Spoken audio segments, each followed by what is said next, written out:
안녕하세요. 살 빼는 의사들의 심재용, 김지한. 권호덕 원장입니다. 저희 처음이니까 우리 소개를 먼저 할 건데 먼저 심재영 원장님 소개 좀 부탁드려도 될까요? 예, 저는 다이어트 전문 병원을 운영하고 있는 대표원장 심재용이라고 합니다. 네, 소개가 너무 간단해서 제가 부연 설명을 좀 드리자면은 이제 서울과학고, 서울대학교 의과대학을 졸업한 이후로는 이제 계속 다이어트 분야에서 내공을 쌓으신 분입니다. 과찬이십니다. 감사합니다. 다음으로 우리 김지한 원장님 소개 부탁드립니다. 안녕하세요. 저희 병원에 찾아주시는 많은 분들의 지방을 없애고 있는 김지한 원장입니다. 네, 또 부연 설명을 좀 드리자면은 존스 홉킨스 대학, 서울대학교 의과대학을 졸업한 후 하버드 대학에서 석사 과정까지 하셨고 항상 학구적인 자세로 비만, 다이어트 분야에 매진하고 계십니다. 하버드를. 네, 하버드. 과찬이십니다. 자, 이제 끝으로 이제 제 소개를 하자면 저는 서울대학교 의과대학을 졸업한 이후 가정의학과 전문의 과정을 수료하고 지금은 저희 병원을 찾아주시는 분들께 용기와 응원을 하며 체지방 감량에 매진하고 있는 권호덕 원장입니다. 소개가 제일 멋있네요. 네, 앞으로 저희 살 빼는 의사들 채널을 통해서 다이어트, 체중 감량, 그리고 건강에 대한 정보를 나누려고 합니다. 영상 보시다가 궁금한 점은 댓글 남겨주시면 영상 제작에 반영하도록 노력하겠습니다. 자, 우리 지영 원장님 평소에 운동을 좀 하시나요? 네, 저 운동 일주일에 한 3, 4일 정도 근력 운동이랑 유산소 병행해서 하고 있습니다. 그러면 한 번 운동할 때 시간 얼마나 쓰세요? 1시간은 넘기기 좀 힘들어 했던 것 같습니다. 그러면 우리 심 원장님 주 3, 4회 정도 1시간 운동을 하면은 한 몇 칼로리 정도 소모가 될까요? 예. 자, 다음 표를 보면은 운동의 종류와 시간별로 소비되는 칼로리가 나오죠.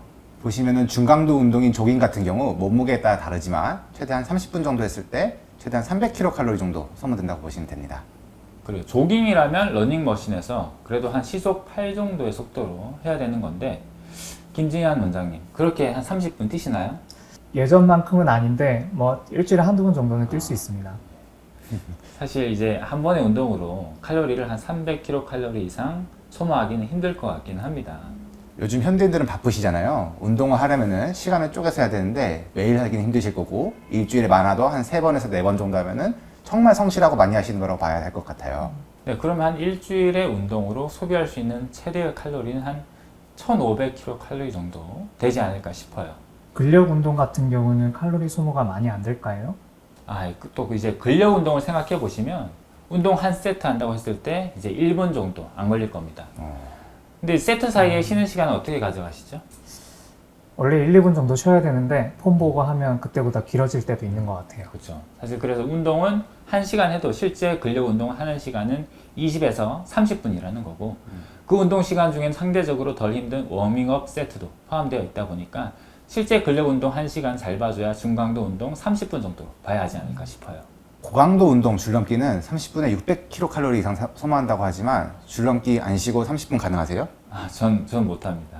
밥 한 공기 칼로리는 얼마죠? 한 300kcal 정도입니다. 치킨 한 마리는 얼마 정도 될까요? 2000kcal입니다. 그럼 우리가 일주일에 운동을 정말 열심히 했을 때 소비되는 열량이 1500kcal 정도인데 치킨 한 마리가 한 2000kcal 정도니까 일주일 운동이 치킨 한 마리를 못 이기네요. 그렇죠. 네. 그렇다고 운동이 건강에 안 좋다 하지 마라 이런 얘기가 절대 아닙니다. 네, 오해는 하지 마시고요. 운동을 하면 심폐지구력 향상, 인슐린 저항성을 낮춰주기도 하고 수면 연장 등등 좋은 장점들이 많이 있습니다. 네, 운동을 통해서 내가 많은 칼로리를 소모하는 것을 기대했다면 이제 그 기대치를 살짝 낮추는 것이 좋다라고 정의할 수 있겠네요. 맞습니다. 운동을 통해 근육량을 증가시키고 근육량이 늘면 이제 기초대사량이 늘어나기 때문에 다이어트에 도움이 된다는 말이 있죠. 어느 정도 일리가 있어 보입니다. 자, 그러면 운동을 하면은 근육량이 높아진다. 어떻게 생각하세요? 근력 운동의 경우에는 높아질 수는 있는데 전제 조건이 있습니다. 뭐죠? 잘 먹어줘야 한다는 겁니다. 잘 먹는다는 게 어떤 뜻이에요? 하루에 소비한 총 열량보다 음식을 더 섭취해줘야 근육이 생깁니다. 근육이 생성되려면 일단 근력 운동은 기본이고요. 우리 몸에서 근력 운동을 통해서 더 많은 근육이 생겨야 된다는 신호를 받고 근육을 더 만들어야 하는데 그러려면 필요한 게 무엇보다 영양분이겠죠. 맞습니다. 탄수화물, 지방, 단백질, 기타 여러 비타민 등 영양분을 토대로 해서 근육이 생성되게 됩니다. 그럼 다이어트 기간에 근육량이 늘어난다면 살이 더 잘 빠지지 않을까요?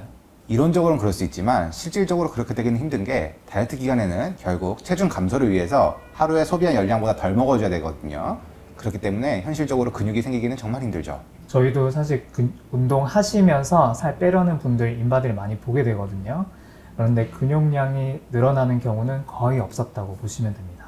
자, 그러면 다이어트 기간 중에 운동하면서 근육량을 만들기는 좀 힘들다고 봐야겠네요. 네, 실제로는 다이어트 기간에 근육량 증가를 통한 기초대사량 증대는 어려운 게 현실입니다. 그리고 만약에 근육량이 늘어난다고 하더라도 3kg 정도 근육량 증가의 기초대사량 차이는 50에서 100kcal 정도밖에 되지 않습니다. 그래서 근육량이 높으면 살이 빠지는데 유리한 것은 맞지만 그 효과가 그리 크지는 않다라고 말씀드리고 싶습니다. 네, 근력 운동을 열심히 하는 것보다는 평소 활동량을 늘리는 게 더 도움이 될 수 있습니다. 예를 들어서 버스 한 정거장 남기고 집까지 걸어가기, 그리고 집안일 많이 하기, 쓰레기 한 번에 버릴 걸 두 번에 나눠 버리기, 심지어 말을 많이 하는 것도 칼로리 소모가 꽤 되거든요. 네, 일상생활 활동량에 따라서 소모 칼로리가 하루에 200kcal에서 600kcal까지 차이가 날 수 있기 때문에 평소에 많이 움직이시고 따발따발 많이 돌아다니시고 그러시는 게 다이어트에 훨씬 더 효율적입니다.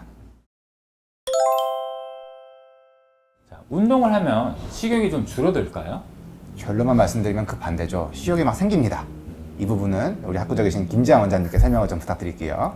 그 논문 제목이 있는데 Effects of Exercise on Gut Peptides, Energy Intake and Appetite 이라는 제목의 논문을 보시면 어떤 사람한테 운동을 하지 않고 뷔페에서 식사를 했을 때와 운동을 하고 나서 뷔페에서 식사하는 것의 차이를 비교를 해봤어요.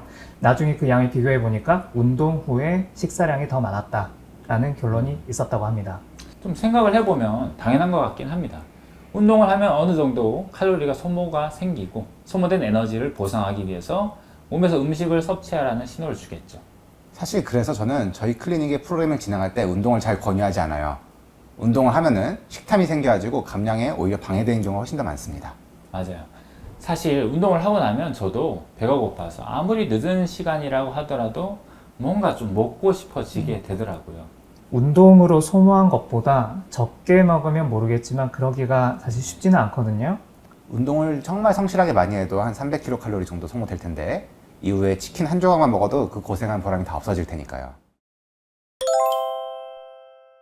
운동을 하면 여러 가지 장점이 있잖아요. 그런데 이제 식욕이 높아진다, 하지 말라 하면 결론이 어떻게 되는 거죠? 체중 감량 기간 동안에는 굳이 운동을 권하지 않는다고 말씀을 드리는 거고요. 보통 이렇게 설명을 드려요. 운동 없이 체중 감량을 쉽게 잘할 수 있는데 굳이 힘들게 운동하실 필요가 있냐? 오히려 반대로 목표 체중에 도달한 후에는 운동을 권장하는 편입니다. 운동이 이제 체중 유지에는 도움이 된다는 말이죠. 맞습니다. 그럼 다이어트 기간에는 굳이 운동할 필요는 없고 나중에 체중을 유지할 때는 운동해주면 좋다. 이렇게 결론 내리면 되겠네요.